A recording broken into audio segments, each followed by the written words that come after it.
Olá, doutores e doutoras! Como vão? Os colegas do terceiro período da FACIC, terceiro período da FASC. Agora estamos juntos novamente, pessoal do terceiro período da FACIC. Um grande abraço a vocês, especialmente aos colegas, doutores e doutoras. E olha, nesse período é muito necessário que façamos o isolamento social, então fiquem em casa. Evite sair, só saia mesmo em último caso. Se sair em último caso, use máscaras, mas evite sair. Nós, professores, estamos fazendo o máximo possível para manter contato com vocês. Vocês já têm meu WhatsApp, os representantes de sala têm meu WhatsApp. Fiquem à vontade para mandar mensagens, eu vou estar sempre disponível para vocês. Ok? Agradeço também aos inscritos no canal, aqueles que não são alunos da faculdade da FACIC nem da FASC, mas que têm prestigiado o canal, têm assistido, têm comentado. Agradeço muito, fico muito honrado. E já passamos de 300 inscritos. Se você ainda não é inscrito, se inscreva no canal. A vantagem de ser inscrito no canal é que ao subir o vídeo, você já toma ciência da videoaula, já está postado. E como são várias turmas, as datas para as atividades, elas variam de acordo com a turma. Então, mas sempre no começo da semana já sobe um vídeo novo, e aí você já sabe, é a minha aula, quando chegar no momento oportuno, aí é disponibilizado para você a atividade. Bom, sem mais delongas, vamos porque o assunto hoje é um assunto delicadíssimo. Hoje nós vamos falar do crime de aborto.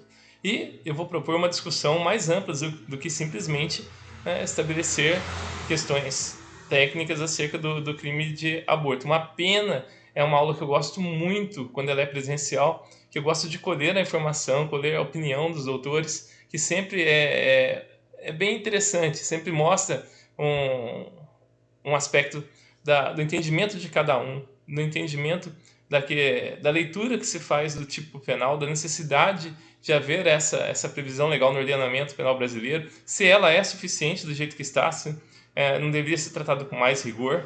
E aqui é um ponto muito interessante. Nós vamos ter que fazer uma primeira análise, lógico, levando as nossas convicções pessoais, mas uma análise técnica. Primeiro momento técnico. E aqui o que não pode acontecer é tomarmos uma decisão de cunho estritamente religioso. Religião, cada um tem a sua. O que não dá para fazer é impor a sua religião aos outros. Isso não pode ser feito. Então, a minha religião eu sigo e respeito a dos demais. Mas quando estiver diante de um caso prático, eu tenho que decidir de acordo com o direito. Então, eu gosto sempre de dizer isso porque a gente vai chegar a um ponto em que algumas pessoas põem as suas convicções pessoais à frente do direito. Até pode fazê-lo, né, colocar suas convicções pessoais, mas temos que respeitar as balizas legais. Ok? Então, dito isso, vamos estudar aqui os tipos penais, as causas excludentes, concurso de agentes e analisar alguns temas polêmicos. Vamos lá, então. Então, para facilitar o estudo, eu desenvolvi essa tabelinha aqui. A gente vai ficar a maior parte do tempo seguindo essa tabela e aí vocês vão se localizando aí. Bom, ela é dividida, ela tem uma primeira coluna, tá o tipo penal com a sua previsão no Código Penal. A segunda coluna eu vou fazendo um direcionamento de acordo com a denominação jurídica. Depois a gente tem um conceito numa terceira coluna e por fim a pena combinada ao determinado tipo penal. Vamos partir da análise do artigo 124 do Código Penal. Lá nós vamos ter a previsão de duas figuras. Esse tipo penal ele contempla duas figuras típicas. Ok? A primeira figura vai ser a figura do autoaborto. O autoaborto é aquele quando a própria gestante pratica em si mesma o aborto. Então vejam, ela que vai praticar a conduta típica do aborto, ela que vai tomar o medicamento abortivo, ela que vai fazer a manobra abortiva, ela que vai provocar por sua própria força o aborto. Aqui é um crime de mão própria, é um crime próprio, é a própria gestante que pratica. Porém, olha que coisa interessante, ele permite a participação. Se vocês devem se lembrar do concurso de agentes, se não, junto com essa aula está subindo também uma aula para o pessoal do primeiro período sobre nexo de causalidade, em que eu trabalho também a questão do concurso de agentes. E o pessoal do segundo período, do primeiro período que está assistindo essa aula, que eu sei que o pessoal do primeiro assiste todas as aulas que sobem para o canal, eu acho isso muito legal, eles vão, é a matéria que eu estou estudando, nexo causal, isso. Vocês já sabem, eu sempre digo em toda videoaula, que as dúvidas aqui na parte especial são geralmente dirimidas com respostas que encontramos na parte geral. Pois bem, voltando, a figura do autoaborto, a própria gestante pratica, mas um terceiro pode auxiliar, ele pode participar. E participar de que jeito? Fornecendo auxílio material. Por exemplo, é a mãe que dá o dinheiro para a filha praticar o aborto. É o namorado que faz a cabeça da menina, não tem, não dá, não estou preparado para ser pai ainda, você não está preparado para ser mãe, vai por mim, vai ser melhor abortar. E ela vai sendo induzida, sendo instigada. Então vejam, a participação ela é possível, mas aqui nós temos um crime próprio, é a gestante que vai praticar, ok? E na segunda figura desse mesmo artigo 124, nós vamos ter a permissão para aborto, consentimento para aborto. Então aqui a própria gestante, veja, ela não pratica a conduta típica, mas ela consente que alguém pratique. E reparem que ela vai estar, esse tipo penal da segunda figura do 124 está ligado diretamente com o 126, que é a figura do aborto com o consentimento da gestante. Então aqui a gestante está dando consentimento. Então, se a gestante permite que alguém lhe pratique o aborto, ela responde pelo 124. Mas quem vier a praticar com o consentimento dela responde pelo 126. Dá uma olhada, pula essa coluna, pula essa linha do 125, olha do 126, é o aborto com consentimento válido da gestante. Aí a gente vai estudar com mais calma. Voltemos agora então para essa primeira figura, para a figura do consentimento para aborto. Reparem a pena, detenção de 1 a 3 anos. Se essa gestante ela tem todas as circunstâncias judiciais favoráveis, como a gente estudou no segundo período, a pena dela acaba caindo no mínimo, pena de 1 ano. Olha, sabe o que é isso? Isso não dá prisão nunca. Isso dá, na pior das hipóteses, uma prestação de serviço, dá, na pior das hipóteses, a modificação de uma pena privativa uma comutação da pena privativa de liberdade em restritivas de direitos. Então, pergunto, olha do jeito que está hoje. E isso passa pelo tribunal do júri. Tem mais essa. Aqui estamos estudando os crimes dolosos contra a vida. Vai para o tribunal do júri. Imagine passar todo um período, todo um processo de exposição pública, como é o tribunal do júri, né? Longo, dolorido, sofrido. Nossa, passou uma moto bem na frente, não liga. Estou gravando aqui no meu escritório, que fica de frente para a rua, então, desculpe. Volta e meia vai fazer algum barulho estranho aí. Voltando. Então, olha que coisa. Essa exposição pública toda, esse sofrimento todo, para no final aplicar uma pena de detenção de 1 a 3 anos. E outra coisa, eu já estou fazendo já quase 2 décadas de advocacia. Quase, já vamos lá para 16 anos advogando. Eu nunca vi um júri por aborto. Nunca. E vocês acham que nesse período, nesses 16 anos, não teve bastante gente que praticou aborto? Então, olha aí. É uma questão que a gente vê. E depois, para que tudo isso? Uma pena de 1 ano a 3 anos? E não estou dizendo aqui que eu seja favorável à prática do aborto. De forma alguma, não sou. Agora, eu acho que a gente tem que analisar as circunstâncias de cada caso prático. Bom? Seguindo, o 125. O aborto sem o consentimento da gestante. Aqui é muito elementar, né? É o sujeito que pratica o aborto contra a vontade da gestante. É, por exemplo, o marido que não quer mais ter filhos, a mulher engravida, então ele dá um jeito dela abortar. Ela por ela teria, mas ele dá um jeito dela abortar. Ele a agride, ou ele faz com que ela tome medicamento. Nessas circunstâncias, nós temos a aplicação de uma pena relativamente grave, a pena de reclusão de 3 a 10 anos. Eu digo relativamente por quê? Porque olha a pena mínima de 3 anos. Numa situação dessa, em que nós temos aí um dolo para um crime contra a vida. Uma pena de 3 anos, como aquele que tem as circunstâncias judiciais favoráveis. Então, é esse o tratamento penal.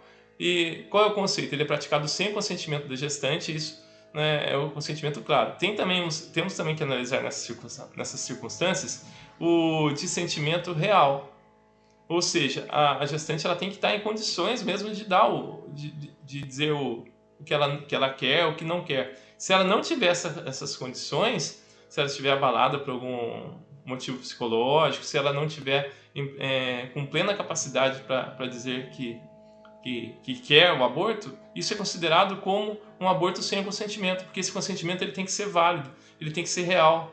ele não pode estar imbuído em fraude, não pode haver grave ameaça ou violência presumida. Não tem como a gestante, por exemplo, às vezes ela disse que queria ir praticar o aborto, foi na clínica, mas sim, foi sob pressão, foi sob vara, né? Foi com o sujeito ameaçando. Se ela não fosse, o mal lhe aconteceria. E também nesse caso pode ser considerado a ausência de capacidade de entendimento ou debilidade mental, e até mesmo das vítimas, né, das gestantes menores de 14 anos. Acaba o sujeito respondendo de qualquer forma por essa pena de reclusão de 3 a 10 anos, que na combinação do aborto é considerada a mais grave. O 126 é o aborto com o consentimento da gestante, mas esse consentimento válido, diferente do 125, onde esse consentimento pode não ser válido ou pode ser obtido mediante coação. Aqui não, aqui o consentimento válido. Aqui a gestante ela quer realmente praticar o aborto e, como eu já disse, ela responde pelo 124, pelo consentimento em aborto na sua segunda figura, e o sujeito que pratica o aborto aqui responde pelo 126. Agora, situação idêntica ao exemplo anterior, porém com consentimento válido, ok? Aí vejam a pena, reclusão de 1 a 4 anos. O que muda da figura do 126 para a figura do 124? A espécie de pena, olha lá, no 124 a previsão ali é de detenção. Vocês sabem que isso implica que, mesmo na fixação de uma pena privativa de liberdade, não pode iniciar em regime fechado, inicia-se na pior das hipóteses no semiaberto. Aqui não, na reclusão de 1 a 4 anos há a possibilidade de iniciar no regime fechado, mas raramente vai se ver na prática uma circunstância como essa ou uma pena como essa. Então reparem, né, para muitos, né, será que o aborto deve ser considerado crime no Brasil? Mas olha a pena qual é. Uma outra discussão para aqueles que querem defender a criminalização do aborto, a manutenção da criminalização do aborto. Reparem que estamos tratando de um crime contra a vida. E a vida nesse momento aqui, ela é a vida nesse momento mais frágil. Mais frágil. O feto é o sujeito mais indefeso que eu conheço. O feto não tem para onde correr, o feto não tem como pedir socorro, o feto não tem como se esconder. E na figura do 124, do autoaborto, quando a própria gestante pratica, a única pessoa que deveria defendê-lo, protegê-lo, teria obrigação legal de proteção contra ele, é a que vai matá-lo. Né? Olha que situação. E a pena, qual é? Essa pena, digamos, insignificante. Então, se o aborto é uma questão de saúde pública, ele tem que ter uma atenção maior, ele tem que ter um cuidado maior. Né? E aqui temos que ter um certo cuidado com o meu corpo, minhas regras. Porque aqui tem um outro corpo envolvido. Né? Respeito as opiniões em contrário. Eu sei que vou ser alvo de severas críticas da doutrina, né, e dos colegas acadêmicos de direito, que eu gosto muito, tem sempre uma reflexão acerca dos temas, nem sempre concordo com o professor, eu respeito as opiniões em contrário, sempre as respeitarei, mas eu tenho as minhas convicções, assim como vocês têm as de vocês. Então, tanto que as questões que nós levantamos em prova nunca são questões de cunho subjetivo, sempre são questões de cunho objetivo. Mas eu sei da qualidade dos meus alunos e sei que eles são aptos a discutir temas jurídicos com grande profundidade. Fico muito feliz por isso, muito honrado por vocês. Mas aqui nesse momento, numa análise técnica, é o que se apresenta. Bom, a figura do 126, parágrafo único, ela prevê a espécie do aborto com o consentimento inválido da gestante. Aqui, de maneira mais específica, gestante menor de 14 anos, ou que é alienado, débil mental, ou seu consentimento é obtido mediante fraude, grave ameaça ou violência. Aqui faz a referência a quê? A aplicação de uma pena idêntica à do 125. Por isso que quando eu falei do 125, eu já até abortei essa... Abortei não, né? Eu já abordei. Abortei não. É que a gente está estudando aborto, eu acabei falando. Mas já abordei essa questão lá. Bom, pitada de bom humor sempre cai bem, né? Pois bem, doutores, na sequência, nós vemos o disposto no 127, que é o crime de aborto qualificado pelo resultado. Estamos aqui diante de um crime préter-doloso. Olha lá. Olha a expressão, aborto qualificado pelo resultado. Mas o que acontece como consequência jurídica? Tem um aumento de pena, olha lá, de 1/3 a 2/3, perdão, um aumento de 1/3 se ocorre a lesão corporal grave, ou a aplicação da pena em dobro se ocorre a morte. E isso é qualificado aonde? Nem aqui nem na China, isso é majorado. O legislador coloca a rubrica aborto qualificado, mas está errado, não é isso. Aqui é aborto majorado, porque eu tenho uma causa de aumento de pena. Vocês devem se lembrar do exemplo clássico da Dona Zica. Lembram da Dona Zica? Olha aí, Dona Zica modelo 2020. Né? A Dona Zica está aí. A Dona Zica ela praticava aborto, né, usando uma agulha de tricô. Olha que coisa horrorosa. E nessa manobra abortiva, o que ela fez? Ela perfurou a bexiga da vítima. Se ela não teve o dolo de fazê-lo, se ela perfurou a bexiga da vítima, causando uma lesão corporal grave, por ter agido com imperícia ou ter sido, né, imprudente nessa conduta, ou mesmo ter deixado de tomar os cuidados, aí um aspecto negligente, mas enfim, esse resultado não é por ela pretendido, o resultado pretendido dela é o aborto. Então, dolo na conduta antecedente, culpa na conduta consequente e a previsão legal no artigo 127 fazem com que nós presenciemos um crime pré-doloso. Tá aí, responde por um único crime com aumento de pena, ok?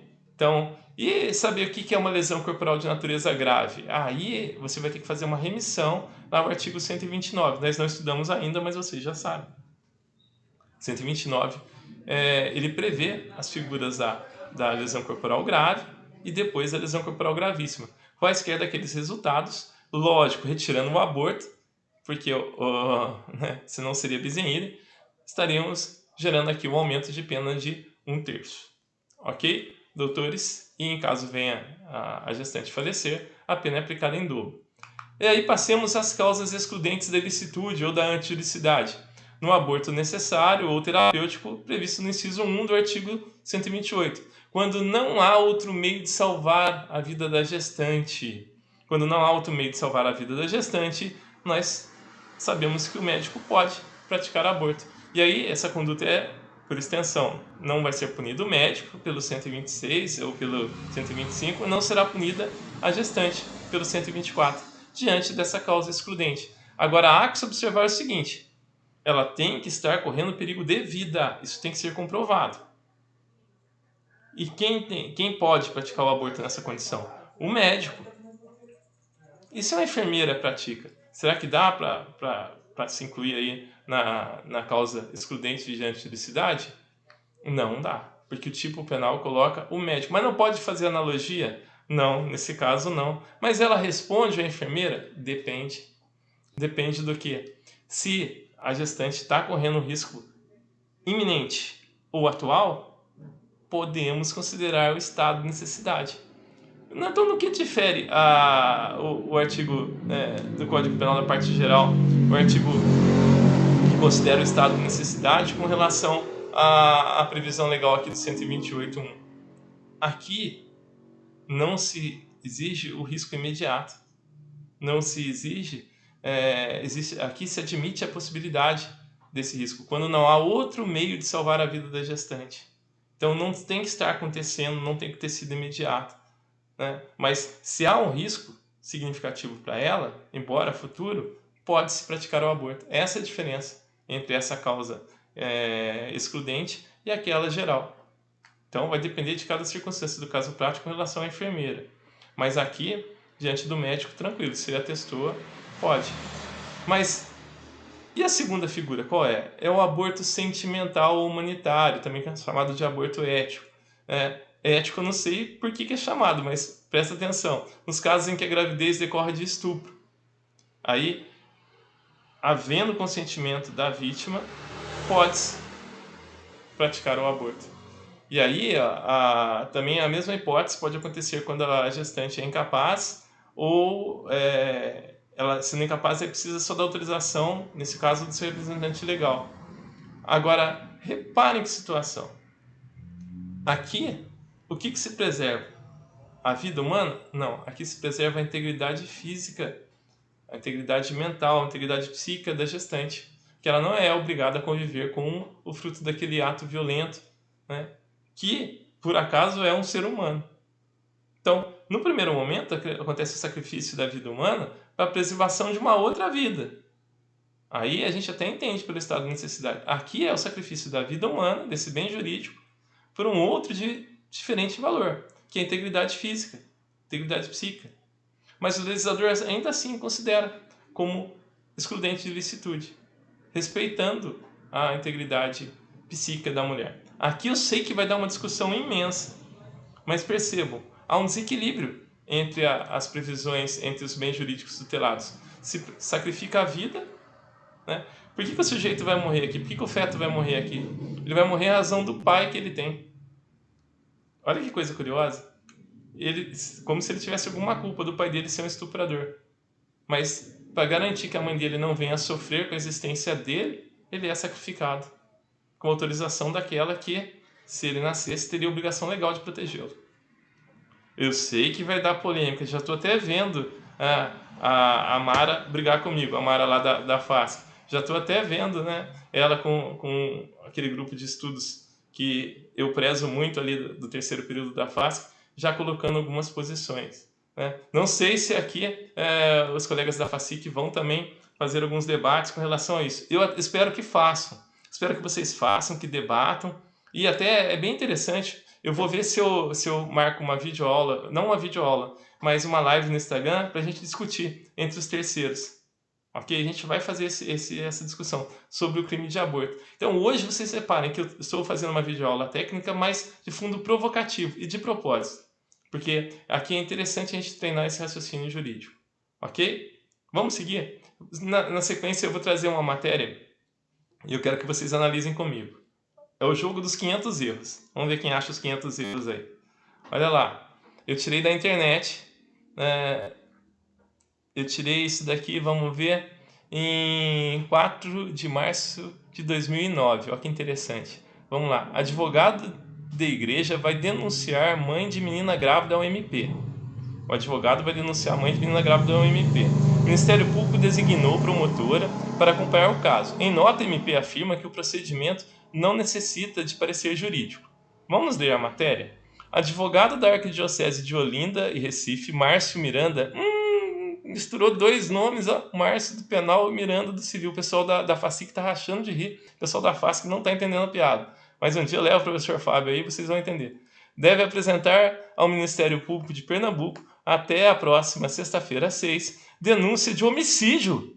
O quê? Denúncia de homicídio contra a mãe da menina de 9 anos que estava grávida de gêmeos. Segundo Miranda... O Miranda, hein? Não o Márcio, hein? Segundo Miranda. A mãe da menina deve ser penalizada por ter consentido com a prática do aborto dos fetos, realizada na manhã desta quarta-feira, 4, em um hospital do Recife. Ainda bem que foi o professor de civil que falou lá. Não, lógico que é uma brincadeira, o professor Fábio jamais falaria isso, porque o professor Fábio conhece também muito direito penal. Respeito muito o professor Fábio. Mas o Miranda, aqui, o homônimo dele, disse o quê? Que a mãe da menina grávida, a menina de 11 anos que está grávida de gêmeos, vai ser responsabilizada por homicídio, pelo aborto praticado na menina. Gente, dá uma olhadinha na foto da menina. Você acha que ela tem condições físicas de seguir com uma gravidez de gêmeos? Repare. Então aqui me parece que está nítido, né, a possibilidade do aborto acontecer. Porque há sim um significativo risco à gestante. Repare. Agora, a matéria, eu não sei se o erro foi da jornalista que colocou, eu tirei do G1, lá do G1 em São Paulo, vocês olhem ali. Não inventei a história, nem os nomes, tá? O professor Fábio não fica bravo que eu não inventei, tá aqui. Mas, olha que interessante. Então, muitos erros aqui.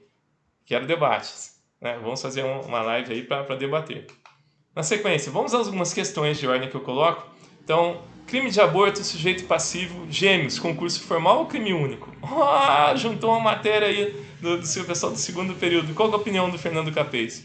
A solução dependerá do conhecimento do sujeito acerca das circunstâncias. Se souber dos gêmeos, responderá pelo concurso formal homogêneo. Uma ação com 2 resultados idênticos. Pena de aborto, né? Uma pena para o aborto aumentada de 1/3 à metade. Mas se não souber, responderá por um crime único, um aborto. É um caso interessante, pode acontecer na prática. Tá aí né, concordo com a solução. Segundo, vamos lá. Por quais crimes responde o agente que mata uma mulher grávida? E aí? Aborto e homicídio? Aborto, concurso com homicídio? Como é que fica? Né? Só homicídio? Vamos lá, Fernando Capês. Se sabia da gravidez ou assumiu o risco? Olha aí, colocando o dolo, né? O elemento subjetivo, bem interessante. Se sabia da gravidez ou assumiu o risco do aborto, responderá pelos crimes de homicídio e aborto, em concurso formal impróprio, ou seja, só uma ação com desígnios autônomos. Olha lá, aplicação cumulativa da pena. Caso contrário, responderá pelo crime mais grave, que é o homicídio com acréscimo. Olha que interessante. Como eu digo, as dúvidas da parte especial sendo resolvidas por questões da parte geral.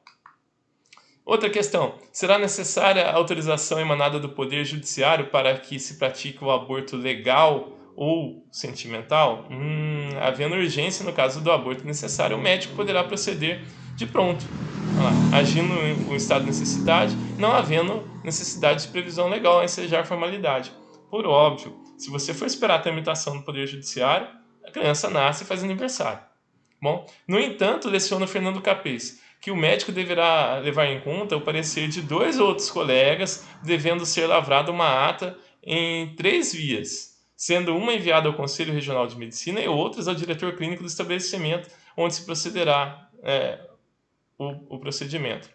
Olha que interessante a cautela que Fernando Capês aponta. Concordo com ele com relação à cautela. Isso se o sujeito for orientado antes, né, pelo advogado, se o médico na dúvida procurar o advogado, é necessário que se tome essa cautela. Senão, na prática, isso é muito raro acontecer. Geralmente procuram um advogado depois da conduta já ter acontecido e da polícia já estar investigando. E olha que situação interessante ainda, o Fernando Capês destaca que o artigo 146, parágrafo 3º, do inciso 1 do Código Penal, autoriza a intervenção médica e cirúrgica sem o consentimento do paciente ou de seu representante legal, se justificada por iminente perigo de vida.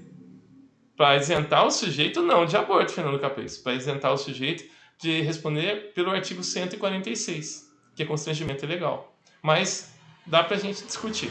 Bom? Quarta questão de ordem. Responderia pelo crime de aborto o médico que aceitasse fazer o procedimento em uma mulher grávida que lhe apresentasse um boletim de ocorrência contendo uma informação falsa de estupro?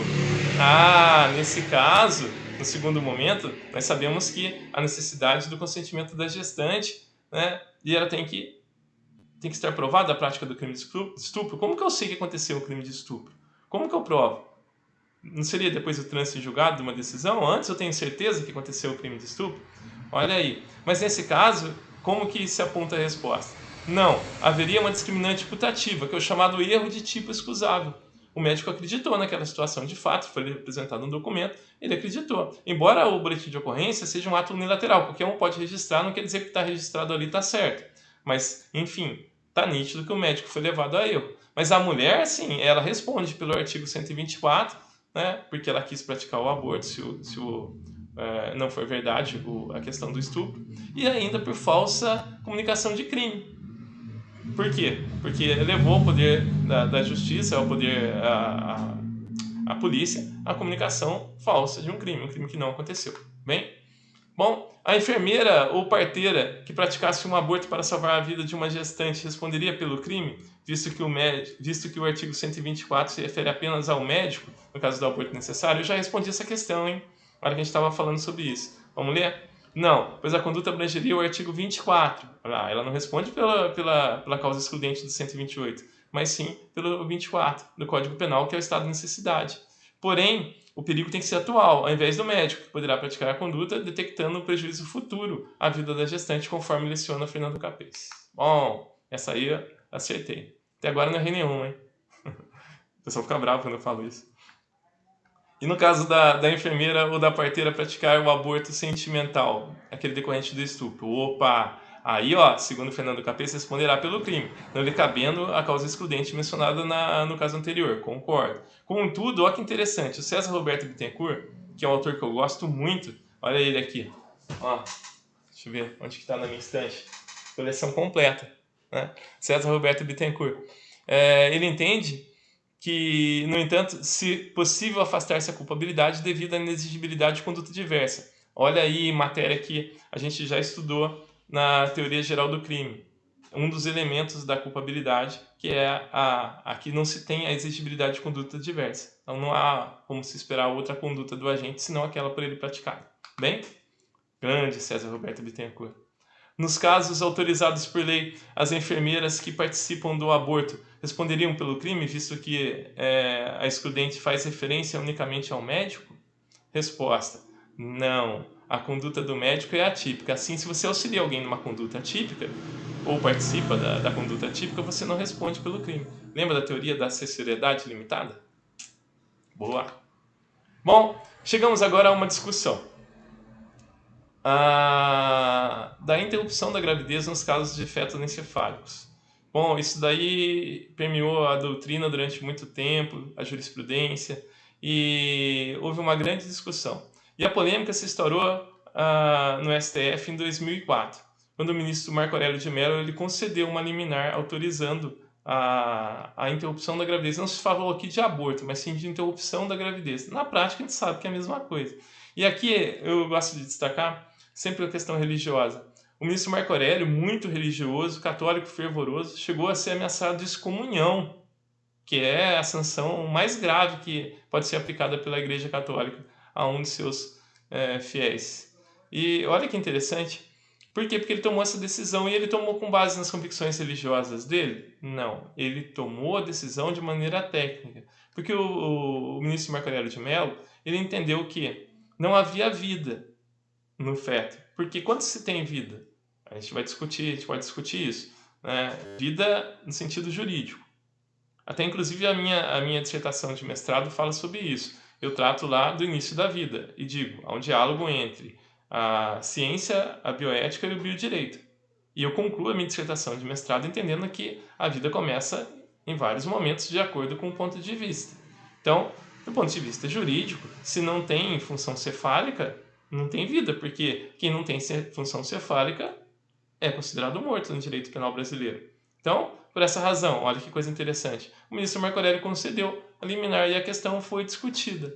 Né? Então, e hoje já existem vários julgados, inclusive autorizando a expedição de alvará judicial para a realização do aborto. Mas na época nem chegou a dar tempo, porque a criança chegou a nascer, desse caso prático que permeou o Supremo, e a decisão judicial chegou tardiamente. Bom, e o entendimento que se prevalece é que se trata de crime impossível. Né? Até no finalzinho, aqui eu digo sobre isso, olha lá, é uma excludente da ilicitude. Ou melhor, vamos voltar. Existem alguns julgados admitindo a expedição de alvará judicial ao aborto sob fundamento de atipicidade. Aí a inexistência de crime impossível. Aí vamos afastar a tipicidade da conduta, só para deixar bem claro. Agora há pouco eu falei antitipicidade, mas não é tipicidade. Bom, ok. O artigo, isso foi discutido também, né, muito interessante, na DPF 54. Né, inclusive partiu desse julgamento do qual o ministro Marco Aurélio teve uma decisão lá concedendo a interrupção da gravidez. Então, a DPF, para quem ainda não viu, não estudou isso em direito constitucional, é uma arguição de descumprimento de preceito fundamental. Então, se trata de uma interpretação da Constituição Federal sobre determinado caso. E ali se entendeu acerca da possibilidade da interrupção da gravidez no caso de feto anencefálico. Aí o julgamento aconteceu nos dias 11 e 12 de abril de 2012. Tem no YouTube, assistam. É muito legal. Inclusive, assistam as audiências públicas. Vocês vão ver a participação, inclusive, do ministro Barroso, que falou com o amicus curiae, falou lá com um amigo da corte, representando uma instituição, e ele ainda não era ministro do Supremo.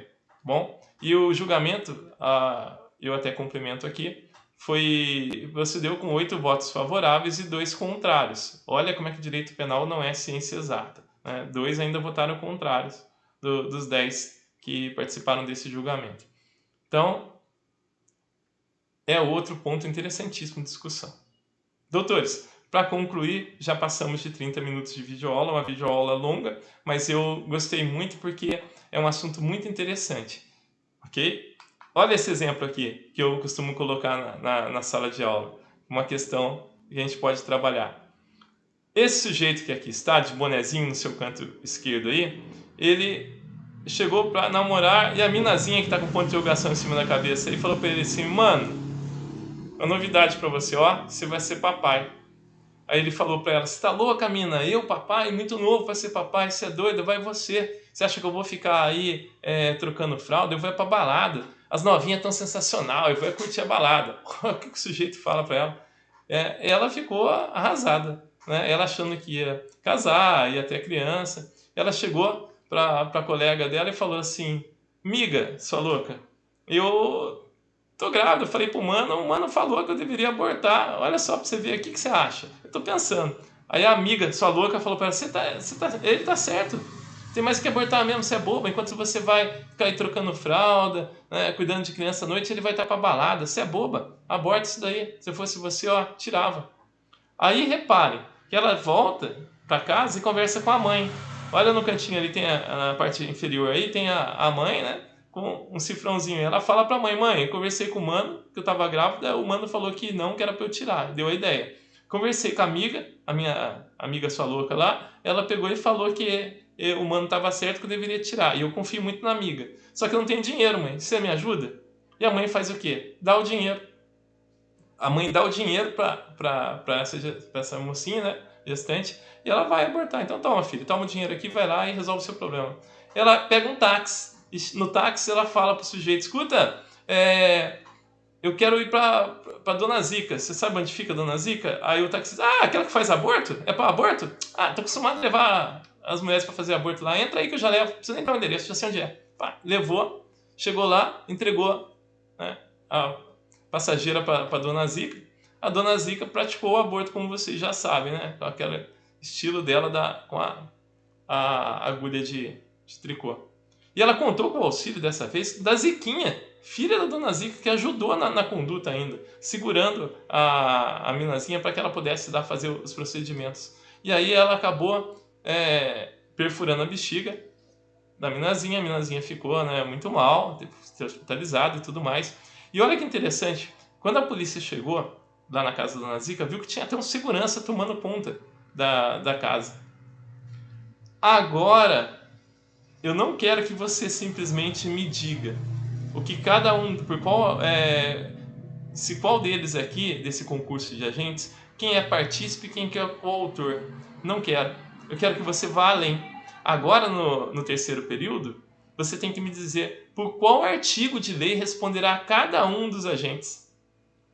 Por qual artigo de lei responderá o mano que deu a ideia para a minazinha abortar? Por qual artigo de lei responderá a amiga, sua louca, que instigou a minazinha a abortar? E a mãe da minazinha que deu o dinheiro para ela pagar o aborto, pagar a Dona Zica, para pagar o táxi para levar ela para abortar?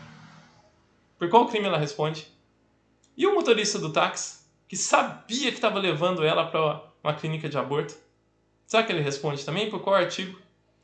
Dona Zica, que ao praticar a conduta típica, perfura a bexiga da vítima, causando lesão corporal grave. Ah, Ziquinha, que ajuda no procedimento, auxiliar da Dona Zica. E o segurança da clínica de aborto clandestino, ele responde também? Por qual artigo? Olha aí, quero que você reflita e nós vamos propor uma atividade nesse sentido.